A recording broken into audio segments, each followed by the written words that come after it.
kedatangan saya di sini nggak sekedar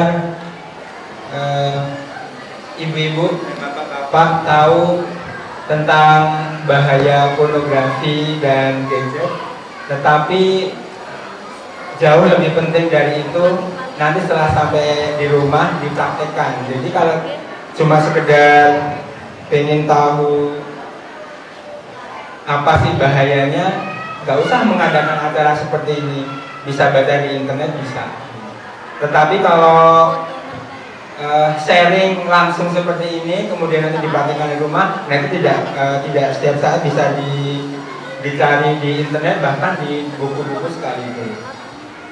Nah, saya diminta membedah buku ini, ya, bestseller ini ya, baru Januari, tapi sudah cetak ulang. Saya hanya ingin mengulas sedikit tentang buku ini, nanti kita lebih banyak ke isinya.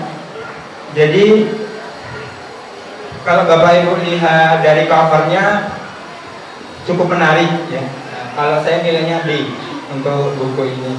Kemudian isinya macam-macam. Ada pengalaman,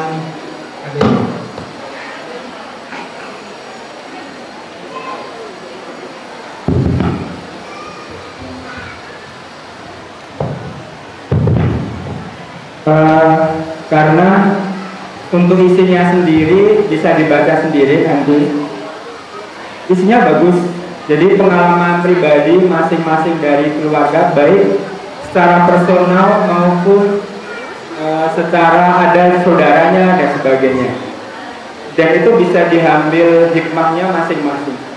Tetapi ada satu kekurangan dari buku ini, karena namanya bedah buku kan harus ada kelebihan dan kekurangan. Nah, kekurangannya sistematikanya. Jadi pembaca bingung ini apa nih sumber masalahnya apa, kemudian kita harus apa dan sebagainya masih belum ditemukan di buku ini. Jadi mungkin kedepannya bisa direvisi sistematikanya supaya tidak sekedar isinya curhat saja atau berbagi pengalaman, tetapi ada semacam sistematika. Oh, awalnya seperti ini, kejadiannya seperti ini, apa yang harus dikerjakan, seperti itu. Nah, sudah saya buatkan di sini. Jadi inti dari buku ini sudah saya rangkumkan di sini. Saya tambah dari berbagai media dan buku. Hanya saja saya potong beberapa karena di sini pertama di masjid, kemudian yang kedua banyak anak kecil. Jadi contoh-contoh atau gambar-gambar yang maaf mungkin tidak layak saya hapus. Nanti kalau Bapak Ibu ingin tahu bisa copy di panitia untuk yang aslinya. Oke, ini ada sedikit gambar. Zaman dulu ya, pongguan itu kalau dulu kita pagi-pagi makan pongguan itu masih ngobrol-ngobrol gitu antar saudara, antar bapak ibu dan anaknya gitu. Nah, zaman sekarang enggak, ibu masak setelin TV anaknya gitu kan, supaya mudah, supaya nggak rewel gitu. Nah, ini adalah sekedar intermezzo saja, pembuka. Sebelumnya saya nggak tahu tadi sudah dikenalkan atau belum. Ya, saya sedikit kasih gambaran. Saya sendiri adalah mantan kecanduan, bukan kecanduan ya, mania game, bahkan juga kecanduan pornografi waktu itu. Nah, alhamdulillah kalau anak-anak bapak ibu ini masih ada yang memperhatikan. Kalau saya dulu enggak. Bapak ibu nggak tahu, kakak-kakak nggak tahu karena apa? Karena saya yang paling ngerti teknologi yang mereka nggak tahu gitu. Nah, salah satu caranya dulu saya lewat menulis. Saya ahli game, saya menulis. Nah, waktu itu saya menulis di majalah Hot Game. Kalau dulu yang tahu majalah Hot Game, saya salah satu kontributornya. Kemudian malu kan setelah menikah, masa main game melulu gitu. Akhirnya membuat buku-buku parenting. Ini beberapa diantaranya yang bestseller ini sama ini. Terus buku anak-anak juga. Ini saya juga sama Kak Teti. Beberapa kali juara lomba dan ini buku yang terbaru bulan Mei kemarin dari Kemahisan Press. Ya, istri saya alhamdulillah masih 1 dan anak 2. Ya. Sebelum kita mulai membahas tentang apa itu gadget, saya minta Bapak Ibu evaluasi dulu diri kita. Kita mau memandu anak-anak ini supaya nggak kecanduan gadget, nggak kecanduan pornografi, tetapi kita evaluasi diri dulu kita. Jangan-jangan kita kecanduan juga. Kalau tidak percaya, Bapak Ibu yang pulang kerja misalkan jam 5 sore, pulang kerja Bapak jam 5 sampai di rumah gitu. Siapa yang tahan selama 6 jam tidak memegang elektronika dalam bentuk apapun, dari jam 5 sore sampai jam 11 malam, tidak melihat televisi, tidak melihat laptop, tablet, handphone, siapa yang tahan coba? Kalau Bapak Ibu nggak tahan, sama saja Bapak Ibu kecanduan gadget. Aduh, siapa yang WA aku ya? Aduh, siapa yang Facebookan gitu ya? Itu sama saja. Zaman dulu Bapak Ibu kalau masak gitu ya, masak ya sudah masak saja, masak jadi gitu kan, diserahkan ke keluarga. Sekarang enggak, masak sambil WA gitu. Cuci baju sambil main Facebook Messenger. Bahkan ketika mau dihidangkan di meja, dipoto-foto dulu. Kasihnya, saya berbagi resep, nggak bisa. Itu kecanduan sama saja. Jadi, mari kita evaluasi diri kita dulu. Jam 9 malam, nah tidur, besok sekolah, nonton. Tapi ibu nonton drakor, bapak nonton Formula One, nggak bisa. Memberitahu seperti itu, anaknya suruh tidur, ibu nonton drama Korea gitu kan, bapaknya nonton Chelsea lawan Arsenal, nggak bisa. Jam 9 anaknya disuruh tidur, matikan TV-nya, ajak anak tidur. Seperti itu. Jadi mari kita evaluasi diri kita sendiri dulu. Anak-anak itu memodel kita, melihat kita. Misalkan, Assalamualaikum, Mi, ini ada surat dari sekolahan. Ibu jawabnya seperti ini, taruh di meja. Itu memodel ya, bahwa tahunya anak-anak bapak ibu pun memegang gadget. Seperti itu. Jadi mari sebelum mengajak anak-anak kita, evaluasi diri kita dulu. Saya Bu, kalau ini saya kan alhamdulillah sedang mendapatkan beasiswa S2 UIN di psikologi jurusan peminatan psikometri. Jadi kosnya di Ciputat. Kalau pulang ke Kota Magelang, asal saya Kota Magelang, itu HP saya letakkan begitu saja. Jadi ya sudah, ngobrol sama keluarga, ngobrol sama anak-anak gitu. Walaupun Pak Jokowi telepon, saya diangkat saja. Nggak saya angkat gitu ya. Pak Jokowi tetangga ya, bukan presiden. Nah, karena Bapak Ibu mendengar bahwa gadget itu banyak masalahnya, pornografi menyebar secara masif, sehingga banyak keluarga yang minta maaf dalam tanda kutip mengharamkan gadget di rumahnya. Televisi nggak boleh, gadget nggak boleh, bahkan sampai anak SMP, SMA baru dikasih seperti itu ya. Nah, sebetulnya menurut saya itu berlebihan, walaupun itu monggo silakan masing-masing keluarga, tetapi menurut saya berlebihan karena pada dasarnya teknologi itu netral. Teknologi itu tidak memihak ke kanan dan ke kiri, tidak, dia netral. Tergantung dari orangnya. Mau dimanfaatkan secara positif, dia positif, dimanfaatkan negatif, dia negatif. Seperti itu.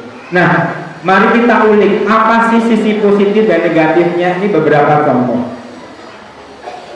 Yang pertama, mengasah kreativitas dan memajukan ilmu pengetahuan. Saya kasih contoh, misalnya Uber, taksi Uber ya, Uber online, taksi online. Itu tahun 2014 drivernya pemasukannya bersih 20-30 juta tahun 2014 Uber. 2015 turun 10-20 juta karena drivernya nggak dibatasi dan saingnya sudah mulai banyak. Kemarin saya wawancara 2016 kebanyakan rata-rata 5-6 juta bersih sebulan driver Uber.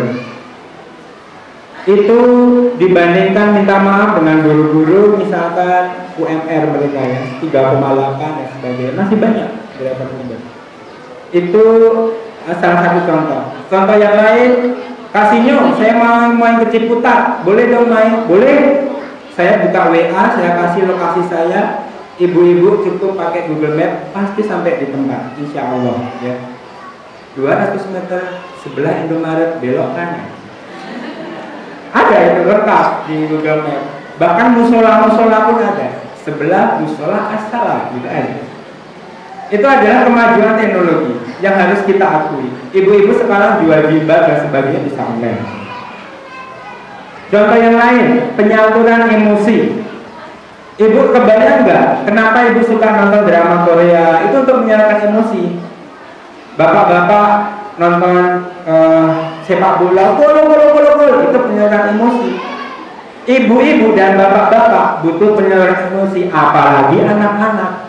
Di rumah stres, di sekolah stres, dia butuh teriak-teriak. Nah, gadget ini adalah salah satu bentuk ekspresi untuk melepaskan perasaannya, beban dalam nah, celakanya kalau di warnet minta maaf, anak-anak keluarnya kaki 4 semua.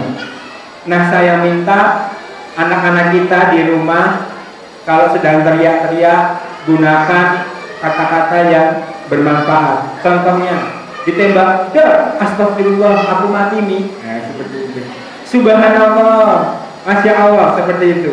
Jadi gunakan kata-kata yang baik untuk anak-anak. Boleh teriak-teriak, tetapi manfaatkan untuk memuji Allah. Yang kedua, penyaluran interaksi dan kompetisi. Saya ingin tanya, kenapa bapak-bapak ini suka sepak bola, suka memancing, suka balapan? Pernah tanya nggak? Wah, kenapa? Ibu-ibu saya tanya, kenapa pengen pakai jilbab lebih cantik dari yang lain? Pernah tanya nggak? Kenapa sebabnya? Aku pengen pakai yang warna pink, agak lebar gitu ya, biar dikira hijaber gitu. Pernah nggak memikirkan itu? Wah, kenapa? Kenapa coba?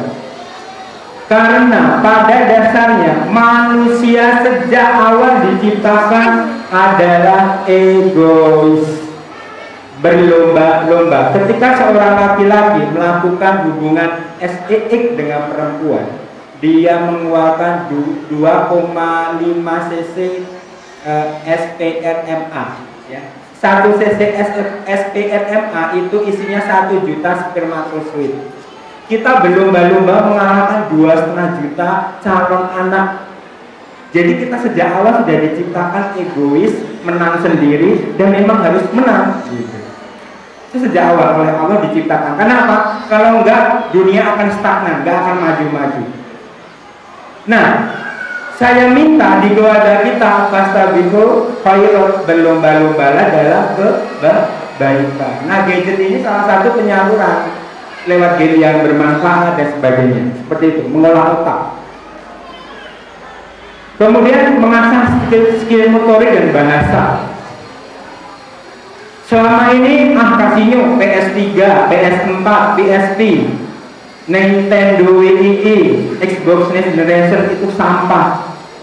Ya, itu di Indonesia. Bapak Ibu yang suka ke Eropa atau Amerika, sekali-sekali mampir di rumah sakit di sana. Di sana konsol game itu sudah untuk perawatan medis, untuk terapi. Contohnya terapi penyakit Parkinson. Parkinson kan gitu ya. itu dilatih pakai Nintendo Wii untuk main pingpong. Jadi pakai sticknya Nintendo Wii ini untuk main pingpong supaya dia gerak. Atau para psikolog misalkan untuk seseorang yang dia jahat, egois, disuruh care pakai Tamagotchi misalkan. Kalau nggak kasih makan kan, minta makan gitu ya, seperti itu. Nah, di sana sudah sedemikian maju. Di sini saya belum menemukan seorang dokter pun, seorang perawat pun, bahkan mahasiswa yang jurusan kedokteran atau perawatan yang mau menggunakan teknologi ini untuk perawatan psikologis maupun medis. Belum pernah. Kenapa? Karena nggak suka gadget, nggak suka game. Nah, ini adalah beberapa nilai positif dari gadget dan masih banyak lagi, bisa digali sendiri. Beberapa nilai negatifnya, nah ini banyak kalau ini ya. Saya kasih contoh 4. Yang pertama, kehilangan fokus. Ini yang paling ditakuti di keluarga kita. Anak-anak sekarang kehilangan fokus. Contohnya, nah makan dulu, gitu kan? Lagi nonton TV dia. Nah belajar dulu, ntar nih. Nah, seperti itu. Sebabnya kenapa? Karena kita sendiri yang menyebabkan seperti itu. Sejak kecil anak-anak sudah dikasih media dengan alasan apapun. Pak Sinyo kan nggak apa-apa dikasih Berni, Murotal, nggak bisa. Ketika anak-anak sejak kecil dicekokin media, maka kita sudah memasukkan 5 stimulus membiasakan dalam otaknya. Apa 5 stimulusnya saya temukan? Pertama, di mata ini minimal ada 3. Yang pertama cahaya. Yang kedua color, warna. Yang ketiga gerakan. Lebih suka yang ada gerakannya kan? Telinga, mata kita tutup, itu 1 stimulus. Ada suara masuk, kita hubungkan dengan otak. Kita lihat dimatchingkan dengan peluru. Swing. Dari telinga masuk ke otak, ke mata kembalikan ke otak. 2 stimulus minimal di telinga. Bayangkan setiap hari anak-anak kita dicekokin seperti itu. Jangan salahkan anak-anak kalau tadi sedang menonton Naruto misalkan. Nah, makan dulu. Karena apa? Kita cuma 1 stimulus, 1 suara melawan 5 mantul. Salah besar kalau ibu-ibu menyuapin anak-anak sambil nonton TV. Tidak bakal merasakan apa yang disuapin. Ibu sambil nonton drama Korea sambil ngemil, saya jamin 5 bulan kemudian akan gemuk. Karena nggak merasakan nyam. Masih nggak percaya? Nanti ketika nyuapin anak sambil nonton TV, waktu mau nyuapin, ambil bunga melati atau apa, petik gitu aja, kasihkan di suapannya, dimasukkan, dia kan cuma gini, nggak merasakan. Boleh dipraktekkan di rumah. Karena apa? Anak terperangkap dalam 5 stimulus tadi. Seperti itu. Sehingga anak-anak sekarang mudah kehilangan fokus. Di sini yang profesinya guru, saya jamin masuk di kelas anak-anak sekarang cuma tahan 15 menit. 15 menit kita aja mereka tidak goyang kemana-mana. Karena cuma mulut. Zaman dulu kita bertahan berjam-jam memperhatikan guru. Karena apa? Belum terpapar media, paling televisi, itu pun hitam putih ya. Sehingga kita pun kehilangan fokus. Kalau nggak percaya, saya uji.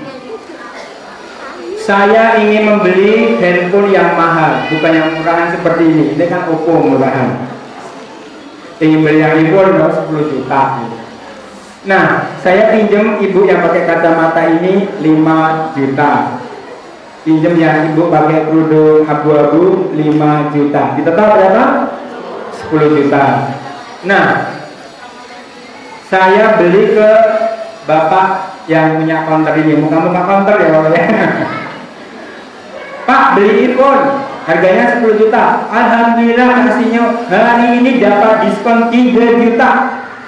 saya pulang bawa handphone seharga 7 juta plus sisa uang 3 juta. Daripada bulan depan saya kembalinya susah, saya kembalikan ke ibu 1 juta, karena apa? Jumlahnya ganjil. Kalau genap saya kembalikan. Kalau saya hitung ulang hutang saya ke ibu 4 juta, ke ibu 4 juta, 8 juta, plus sisa uang saya 1 juta, total 9 juta. Pertanyaan saya, yang 1 juta kemana?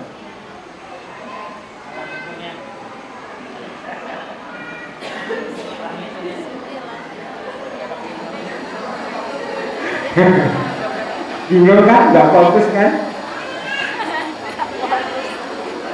Iya, nunjuk-nunjuk, gak fokus. Kemana coba? Jadi PR ya. Contoh mudah lagi, yang sudah tahu nggak apa-apa. 1 sama dengan 5, 2 sama dengan 10, 3 sama dengan 15, 4 sama dengan 20, 5 sama dengan, yang jawab 25 pasti nggak fokus. 5 sama dengan 1.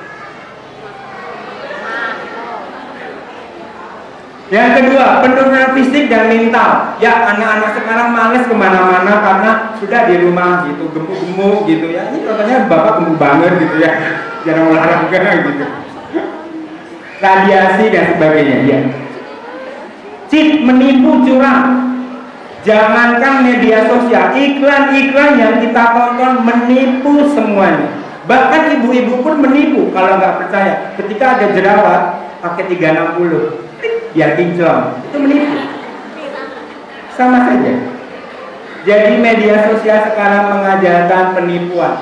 Dulu, zaman dulu, ketika kamu jangan bilang nggak bapak ada di rumah kalau ada tamu gitu. Assalamualaikum. Nah, bapak ada di rumah, ada gitu. Susah kita untuk mau berbuat bohong gitu. Anak-anak sekarang, anak saya, sudah wudhu kok langsung sholat asar? Sudah, kapan? Tadi zuhur kan belum gitu. Jadi mudahnya begitu saja berbuat bohong. Karena iklan-iklan seperti itu, nggak ada iklan nomor 2 dan nomor 1 semua. Dan sia-sia atau senang. Ya, ini adalah beberapa nilai positif dan negatifnya. Kategorinya saya membagi menjadi 3. Apa itu normal?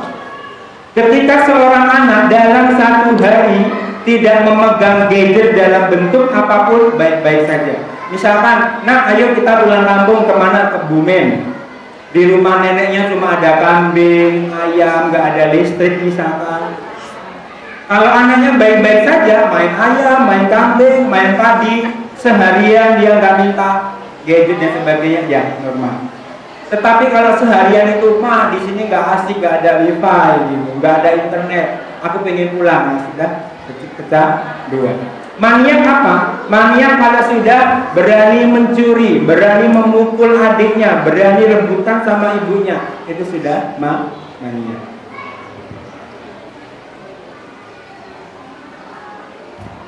Cara mencegahnya dulu.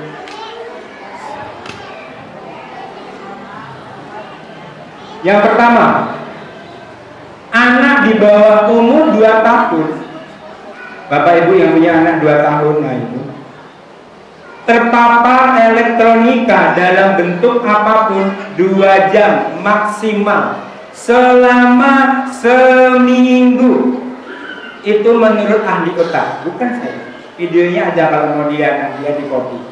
Jadi anak-anak di bawah umur 2 tahun maksimal 2 jam selama seminggu terpapar elektronika dalam bentuk apapun. Jadi ibu-ibu kalau pengen mengajarkan anaknya merotak, langsung pakai lisan, lebih ke motorik halus. Jadi boleh terpapar elektronika 15 menit sehari, sekitar 15 menit 10 menit boleh, dalam bentuk apapun, televisi, gadget dan sebagainya. Di atas umur 2 tahun maksimal 2 jam sehari. anak-anak ya. Anak-anak saya sudah terbiasa. Sebelum saya mengenal beliau, ahli otak itu, saya sudah feeling karena saya adalah ahli J waktu itu. Anak ini maksimal 2 jam sehari. Jadi anak-anak saya sudah terbiasa pulang mandi, terus dia main internet 1 jam. Habis itu main, sholat, belajar, nanti menjelang tidur 1 jam lagi nonton TV atau apa terserah. 2 jam ini terserah apapun, tetapi maksimal 2 jam sehari. 2 jam itu bagi anak-anak sangat sedikit. Yang ketiga, kenalkan dunia nyata secepat mungkin.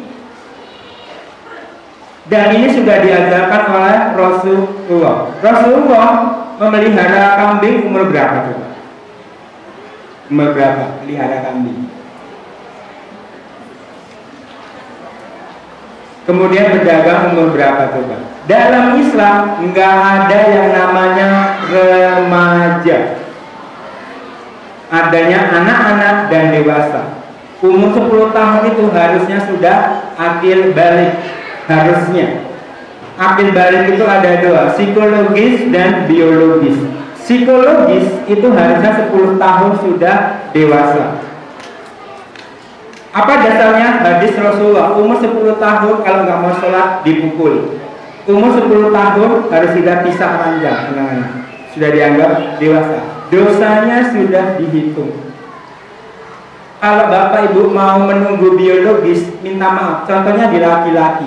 Pak Sinyo, laki-laki kan nunggu kalau dia mimpi basah. Minta maaf, kalau dia sudah biasa onani sejak SD, mau kapan datang mimpi basahnya? Karena mimpi basah itu datang ketika sperma penuh dan dia tidak dikeluarkan, maka dia akan keluar sendiri. Kalau sudah biasa onani, mau nunggu sampai SMA? Enggak. Anak saya besok umur 10 tahun mau diwisuda, sudah punya pekerjaan, sudah siap nikah ya. Karena apa? Ya memang sudah disiapkan sejak dini bahwa dia dewasa umur 10 tahun sudah harus dihitung dosanya. Nah, kenapa dunia nyata secepat mungkin? Jangankan melihara kambing ya, anak-anak kita loh mengancingkan baju saja SD masih susah, SD kelas 1, kelas 2 masih dipakai. Harusnya umur 4-5 tahun anak-anak sudah bisa mengancingkan baju sendiri. Kenapa? Karena kita yang membuat mereka seperti anak-anak. Nak, ayo nak, keburu berangkat. Ya nih, tunggu, baru dimasukin. Kelamaan. Kita sendiri yang membuat seperti itu. Kita manjakan anak-anak. Kasihnya aku nggak mau. Mereka kayak saya dulu berat, cuci mobil ketika kecil, pesawat dan sebagainya.